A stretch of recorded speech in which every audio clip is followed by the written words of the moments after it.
सो हाय, कैसे हैं आप लोग। स्वागत है आपका आज के इस लेक्चर में।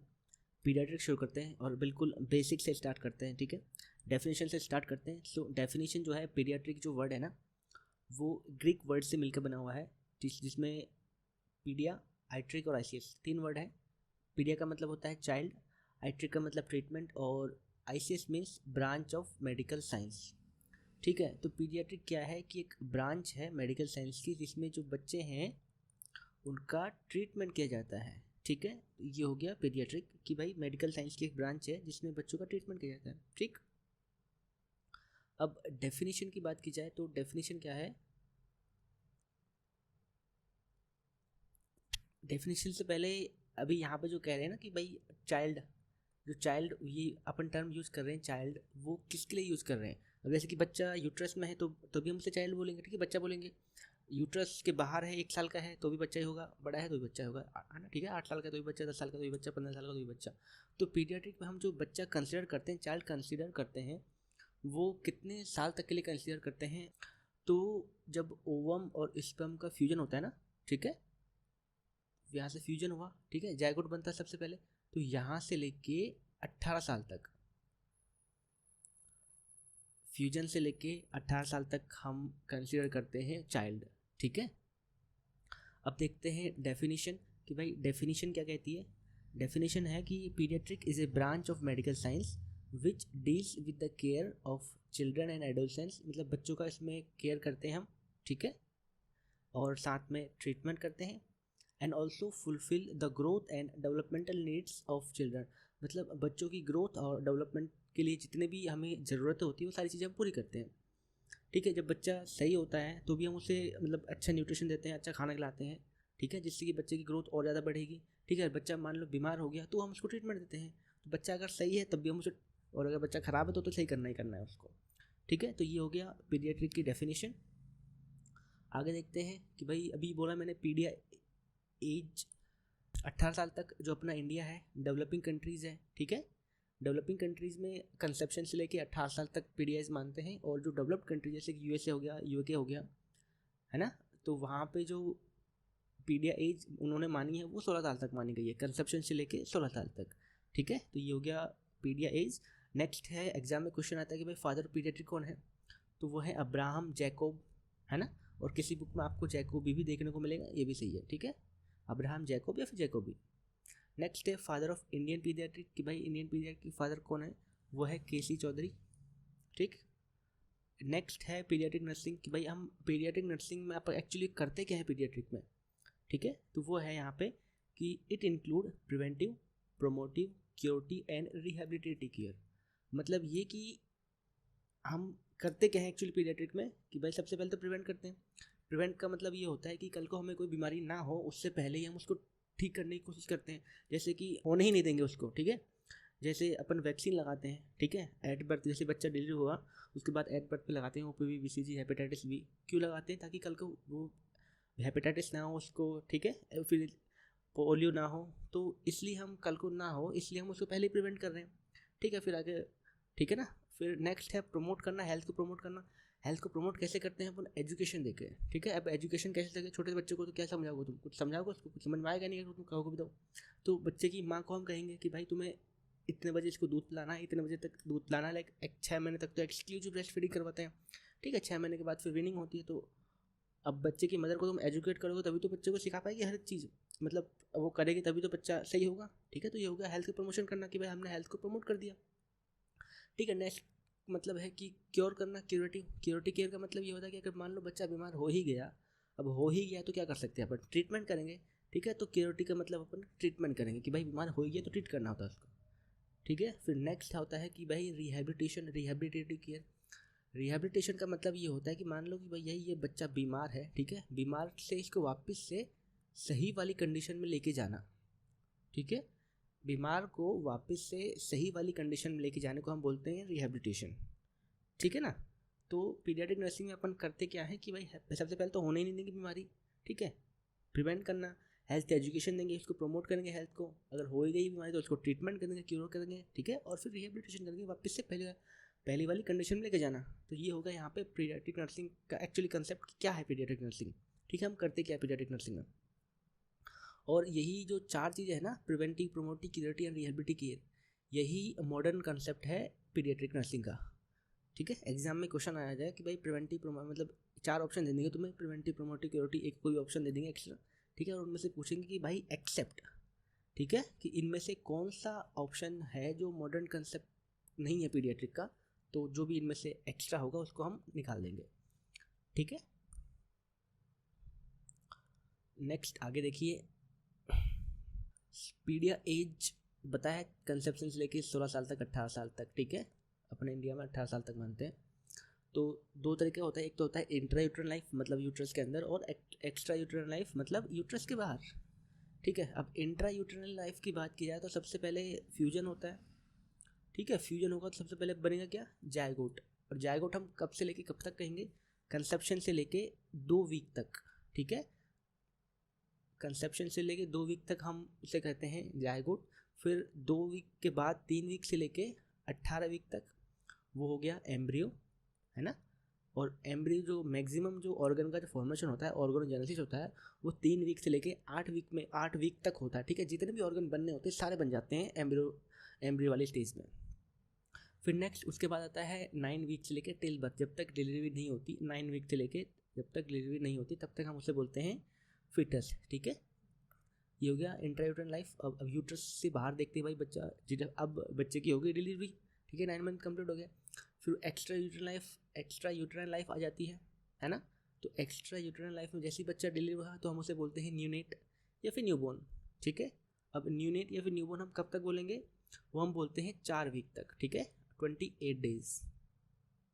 ठीक है, अब फिर न्यूनेट को भी हमने 2 पार्ट में डिवाइड किया गया है, एक तो होता है अर्ली न्यूनेट, ठीक है, और सेकंड होता है लेट न्यूनेट। अर्ली न्यूनेट क्या होता है कि भाई बर्थ से लेके 7 दिन तक हम कहेंगे अर्ली न्यूनेट, और 8 दिन से 28 दिन तक हम बोलते हैं उसको लेट न्यूनेट। ठीक है, फिर 28 दिन के बाद आ जाती है स्टेज कि भाई न्यूनेट कंप्लीट हो गया। न्यूनेट के बाद पोस्ट न्यूनेट या फिर हम उसे बोलते हैं इन्फेंट। ठीक है, और इन्फेंट हम कब तक कहेंगे, 12 महीने तक। ठीक है, 12 महीने से जो कम का बच्चा है उसे हम बोलते हैं इन्फेंट या फिर पोस्ट न्यूनेट। फिर उसके बाद आता है 1 साल से लेके 3 साल तक टोडलर। ठीक है, 4 से 6 हो गया प्री स्कूलर, स्कूलर होता है 6 से 12, और एडोलसेंस होता है 13 से 18, और 18 के बाद बोलते हैं अपन एडल्ट। ठीक है, कुछ समझाने का है ही नहीं इसमें, याद कर लेना।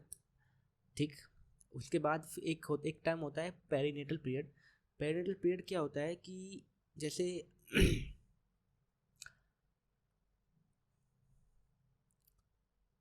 यहाँ पे ओवम और स्पर्म का जैसे फ्यूजन हुआ ना, ये दोनों फ्यूजन हुआ। ठीक है, तो यहीं से अपन डेट काउंट करते हैं कि भाई 1 वीक, 2 वीक, 3, 4, 5, ऐसे ऐसे करके 22 वीक से लेके और डिलीवरी भी हो गई, और डिलीवरी के 7 दिन तक बाद तक का जो टाइम पीरियड होता था, जो टाइम पीरियड होता है उसे हम बोलते हैं perinatal period. 22 week of gestation से लेके 7 दिन, ठीक है, 7 डेज आफ्टर बर्थ तक का हम उस टाइम ड्यूरेशन को, उस पीरियड को बोलते हैं पेरीनेटल पीरियड। ठीक, नेक्स्ट है कि भाई बच्चों का क्या है, क्लासिफिकेशन किया गया है, न्यूबॉर्न का क्लासिफिकेशन अलग अलग तरीके से किया गया है। तो सबसे पहले क्लासिफिकेशन देखते हैं हम अकॉर्डिंग टू वेट, कि भाई वेट के अकॉर्डिंग क्लासिफिकेशन कैसे किया गया है। जो नॉर्मल वेट आपको पता है 2.5 से 3 किलो का बच्चा होता है ना, तो वही है नॉर्मल। 2.7, 3.9 भी मानते हैं, कहीं बुक में ये लिखा हुआ है, किसी बुक में ये लिखा हुआ है। एवरेज 3 kg का बच्चा होता है। ठीक है, तो 2.5 से 3 kg अपन एवरेज मान के चलते हैं, 2.5 से 3.5 kg। ठीक है, और अगर बच्चा 4 किलो से ऊपर का अगर बच्चा है तो उसे हम बोलेंगे मैक्रोसोमिक बेबी। ठीक है, बच्चा 4 किलो से अगर ऊपर ही हो गया, ठीक है, तो वो हो गया मैक्रोसोमिक बेबी। अगर 2.5 किलो से कम है तो हो गया LBW, और अगर 1.5 से कम है तो very low birth weight baby, और अगर 1 से भी कम है तो उसे बोलते हैं extreme low birth weight baby. ठीक है, तो ये हमने बच्चे को क्लासीफाई कर दिया है न्यूबॉर्न को अकॉर्डिंग टू वेट। फिर नेक्स्ट है हम क्लासिफिकेशन करते हैं गेस्टेशनल एज के अकॉर्डिंग।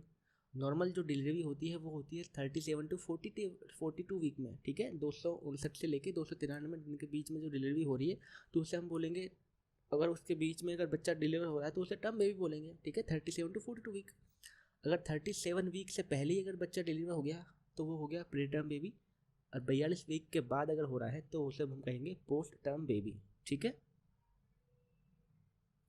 नेक्स्ट है कि भाई एक क्लासिफिकेशन और किया गया है बेस्ड ऑन गेस्टेशनल एज और बॉडी वेट। ठीक है, गेस्टेशनल एज मतलब 37 to 42 वीक। ठीक है, ये तो हो गया तुम्हारा गेस्टेशनल एज। ठीक है, और बॉडी वेट की बात की जाए तो 2.5 to 3.5 ये नॉर्मल वेट होता है ना। तो अपन इसी चीज़ को परसेंटाइल में निकालते हैं, नॉट परसेंटेज। ठीक है, इन दोनों को परसेंटाइल में निकालते हैं। अगर जो बच्चा है वो 10 to 90 परसेंटाइल में आ रहा है, ठीक है, तो उसे हम कहेंगे भाई कि ठीक है ये अप्रोप्रिएट फॉर वेट है, ठीक है, अप्रोप्रिएट फॉर गेस्टेशनल एज है।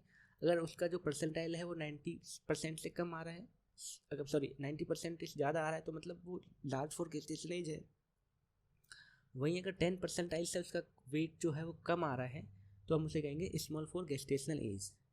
ठीक है, बच्चा 37 वीक से मतलब 35 वीक में डिलीवर हो गया, ठीक है, तो जाहिर सी बात है उसका जो वेट है वो 2.5 किलो से कम होगा। ठीक है, 2.5 किलो से कम होगा तो कितना होगा वो, ठीक है, तो 2.5 किलो से कम उसका वेट होगा तो 10 परसेंटाइल से कम में आएगा, है ना। और अगर मान लें कि भाई बच्चा जो है 43 वीक में डिलीवर हो रहा है और 3.5 से उसका वेट ज़्यादा ही होगा, है ना, तो उसकी परसेंटाइल जो है वो 90% से ज़्यादा आएगी। ठीक है, तो ये हमने देख लिया कि भाई डिफरेंट उस तरीके से कि हमने बच्चे को क्लासीफाई कर दिया है, न्यूबॉर्न को क्लासिफिकेशन बच्चे का एक तो वेट के अकॉर्डिंग किया है, गेस्टेशनल एज के अकॉर्डिंग, और इन दोनों को मिला के परसेंटाइल के बेस पे किया है। ठीक है, नॉर्मल जो परसेंटाइल निकलती है वो निकलती है 10 to 90 परसेंटाइल, इसमें बच्चा अपन नॉर्मल होता है। ठीक, नेक्स्ट है कुछ टर्मिनोलॉजी। एक तो होता है लाइव बर्थ। लाइव बर्थ क्या होता है, लाइव बर्थ की डेफिनेशन एक्चुअली है क्या, लाइव बर्थ कि a product of conception showing evidence of life after separation from mother. मतलब ये कि प्रोडक्ट ऑफ कंसेप्शन क्या होता है, कंसेप्शन के बाद बनता है क्या, जाइगोट, फिर क्या एम्ब्रियो, फिर फीटस। ठीक है, तो लाइव बर्थ होता क्या है कि एक प्रोडक्ट है किस चीज़ का, कंसेप्शन का एक प्रोडक्ट है जो कि माँ से अलग होने के बाद अपना सबूत दे रहा है कि भाई मैं जिंदा हूँ। ठीक है, जैसे कि अब बच्चा डिलीवर हुआ तो क्या चलेगा उसमें, क्या होगा, उसकी ब्रीथिंग चलेगी, ठीक है, पल्स रेट अम्बिलिकल कॉर्ड उसमें प्रेजेंट होगी। ठीक है, तो इसका मतलब है क्या कि भाई सांसें चल रही है, उसकी हार्ट रेट चल रही है। ठीक है, इसका मतलब क्या कि बच्चा लाइव है, तो उसे हम बोलेंगे लाइव बर्थ। ठीक है, वहीं अगर फीटल डेथ, अगर बच्चे में हार्ट रेट नहीं चल रही, ठीक है, पल्स नहीं चल रही, ब्रीथिंग नहीं चल रही है, इसका मतलब क्या होगा, फीटल डेथ, बच्चा मर गया। ठीक है, दोनों चीज़ समझ में आ गई। लाइव बर्थ मतलब उसकी सांसें चल रही है, मतलब सबूत दे रहा है अपना कि भाई a product of conception showing evidence of life after separation from mother. ठीक है, लाइव बर्थ और फीटल डेथ मतलब ये सारी चीज़ें उसमें एब्सेंट है जो भी ऊपर लिखवाई है। नेक्स्ट है भाई स्टिल बर्थ क्या होता है। स्टिल बर्थ का मतलब होता है कि फीटल की डेथ हो रही है 28 वीक के बाद। ठीक है, 28 वीक के बाद किसी भी कारण की वजह से बच्चा मर रहा है तो उसे हम बोलेंगे स्टिल बर्थ। ठीक है, और बच्चे का वेट 500 ग्राम से ऊपर होता है 28 वीक के बाद, है ना। और एक टर्म होता है कि भाई अबॉर्शन। अबॉर्शन क्या होता है कि किसी भी कंडीशन की वजह से जो फीटस है ना, वो 24 वीक से पहले ही डेथ हो जा रही है उसके। ठीक है, 24 वीक से पहले किसी भी कंडीशन की वजह से डेथ हो रही है तो उसे हम बोलेंगे अबॉर्शन। ठीक है, और मर रहा है किसी भी कंडीशन की वजह से, और अगर 28 वीक के बाद किसी भी कंडीशन की वजह से मर रहा है तो हम उसे बोलते हैं फीटल स्टिल बर्थ, सॉरी। ठीक है, जैसे कि ठीक है ना, तो 20 वीक पे जो होता है ना, 20 वीक पे जो फीटस का जो वेट होता है वो होता है 300 ग्राम। 22 पे हो गया 500 ग्राम। ठीक है, 24 वीक पे होता है 630 ग्राम, और 28 वीक पे होता है अप्रोक्स 1 kg का बच्चा। ठीक है, 28 वीक जो स्टिल बर्थ है, 28 वीक के बाद क्या होगा, जाहिर सी बात है 28 वीक क्या हो गया, ये हो गया, तो 500 ग्राम से तो बच्चे का वेट एक्स्ट्रा होगा ही ना। ठीक है, तो उसे हम बोलेंगे स्टिल बर्थ। अब एक टर्म है कि भाई न्यूनेटल मॉर्टिलिटी, ये क्या होता है अब इसको देखो तुम, न्यूनेटल मॉर्टिलिटी एक्चुअली है क्या। एक साल में एक सेकेंड इसको मैं क्लीन करता हूँ पहले। नेक्स्ट है न्यूनेटल मॉर्टिलिटी। न्यूनेटल मॉर्टिलिटी क्या होता है कि डेथ ऑफ चिल्ड्रन, कि भाई बच्चों की मतलब जो 28 दिन से कम के बच्चे हैं वो मर रहे हैं। ठीक है, उनका नंबरिंग अपन कैलकुलेट करते हैं कितने बच्चों में से, 1000 बच्चों में से। ठीक है, कि भाई 1000 बच्चों में से 28 दिन से कम के बच्चे कितने मर रहे हैं, उसे हम बोलते हैं न्यूनेटल मॉर्टिलिटी रेट, एक साल में कितने मर रहे हैं। ठीक है, इसका फॉर्मूला हम निकालते हैं कि नंबर ऑफ लाइव बर्थ। ठीक है, एक साल में जितने भी बच्चों ने जन्म लिया है ना, उन बच्चों में से कितने बच्चे ऐसे हैं जो 28 दिन से पहले ही मर गए, ठीक है, और उसको गुणा कर देते हैं हम 1000 से, तो नपन निकल जाता है न्यूनेटल मोर्टेलिटी रेट। कुछ प्लेज हैं, मतलब प्लेज का मतलब होता है एक्टिविटी, ठीक है, कि भाई बच्चे किस उम्र में कौन सी एक्टिविटी करते हैं। तो एक तो होता है सॉलिटरी प्ले, या फिर इसे हम बोलते हैं ऑन लुक प्ले। ये हमें देखने को मिल जाएगा इन्फेंसी में। मतलब ये कि बच्चे को किसी से कोई मतलब, ठीक है, मतलब बच्चा ये होता है कि अब देखा होगा कि भाई जो इन्फेंट होता है वो 1 साल तक का होता है ना। 1 साल तक के बच्चे को क्या मतलब, किसी से कोई मतलब नहीं है। वो बच्चे को तुम एक जगह लेटा दोगे, वहीं अपने अपने से ही खेलता रहेगा, ठीक है। उसके हाथ में तुम कोई टॉय दे दोगे, उससे टॉय से खेलता रहेगा, कुछ पेन पेपर पेंसिल कुछ भी दोगे उसी से खेलता रहेगा वो, ठीक है। तो वो होता है सॉलिटरी प्ले या फिर ऑन लुक प्ले, ठीक है। नेक्स्ट होता है पैरेलल प्ले। पैरेलल प्ले का मतलब ये होता है, ये हमें देखने को मिलता है टोटल एज में। इस एज के बच्चों में क्या होता है, 1 से 3 साल तक के होते हैं, ठीक है। तब एक बच्चा ये होगा और एक बच्चा ये है, ठीक है। तो ये बच्चा, इस बच्चे को इससे कोई मतलब नहीं है, इसको इससे कोई मतलब नहीं है। ये भी अपने अपने में ही खेल रहा है, ये अपने में। दोनों को अगर हम एक जगह रख देंगे ना, तो किसी को एक दूसरे से कोई मतलब नहीं होगा। वो ये बच्चा अपने से ही खेलेगा, ठीक है, अपने खिलौने से, ये बच्चा अपने खिलौने से खेलेगा, ठीक है। तो ये हो गया पैरेलल प्ले। तो ये देखने को मिलेगा हमें टोटल एज में। नेक्स्ट होता है एसोसिएटिव, या फिर हम बोलते हैं इसको कोऑपरेटिव प्ले। ये देखने को मिलेगा हमें प्री स्कूलर एज में। प्री स्कूलर प्ले बोलते हैं इसको, प्री स्कूलर एज में देखने को मिलेगा। इसमें क्या होता है कि कोऑपरेशन करते हैं बच्चे एक दूसरे के साथ, कि भाई तू मेरा खिलौना ले ले, मैं तेरा खिलौना ले लूँ, है ना। तो इस हिसाब से हम बच्चे, सॉरी हम नहीं, बच्चे खेलते हैं। नेक्स्ट हमें देखने को मिलेगा कॉम्पिटिटिव प्ले। कॉम्पिटिटिव प्ले हमें कब देखने को मिलेगा, 6 से 12 साल तक के बच्चों में, ठीक है। जब बच्चे स्कूल जाना ही स्टार्ट करते हैं, 6 साल से 12 साल तक के बच्चे में हमें देखने को मिलेगा कॉम्पिटेटिव प्ले। मतलब लाइक विन और एक जीत हार वाला सीन होता है इन बच्चों में, ठीक है। ये होगा कॉम्पिटेटिव प्ले। उसके बाद होता है जो एडोलसेंस में देखने को मिलता है कंपटीशन। इसमें भी होता है, पर इसमें स्ट्रिक्ट रूल एंड रेगुलेशन लग जाते हैं बच्चों के लिए, ठीक है। तो ये हो गया एडोलसेंस के लिए कि game and athletics with strict activity rules, ठीक है। ये हमने देख लिया प्लीज़ कि भाई प्लीज़ एक्टिविटी की भाई कौन से एज में बच्चे क्या क्या करते हैं। उसके बाद नेक्स्ट आता है डेवलपमेंटल स्टेज इन न्यूबॉर्न। जैसे ही बच्चा डिलीवर होता है ना, उसके बाद क्या करता है, तो यही है कि भाई उसमें स्टेज होती हैं, स्टेज फर्स्ट, स्टेज सेकंड और स्टेज थर्ड। स्टेज फर्स्ट में क्या होता है, जैसे ही बच्चा डिलीवर हुआ वो तो बच्चा रोएगा, ठीक है, हाथ पैर मारेगा, है ना। तो बच्चा अलर्ट होता है उस टाइम पे, एक्टिव होता है, ठीक है।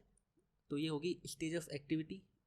तो इसलिए हम इसको बोलते हैं स्टेज ऑफ एक्टिविटी, कि भाई बच्चा अलर्ट होता है, रोता है, वो हाथ पैर मारता है ना, तो उस कंडीशन में बच्चा एक्टिव होता है ना। और अगर बच्चा टर्म बेबी है, 37 to 42 वीक में बच्चे की अगर डिलीवरी हुई तो उसकी आंखें खुली होंगी, ठीक है। यही तो क्राइटेरिया है अगर नॉर्मल बच्चा है तो, ठीक है।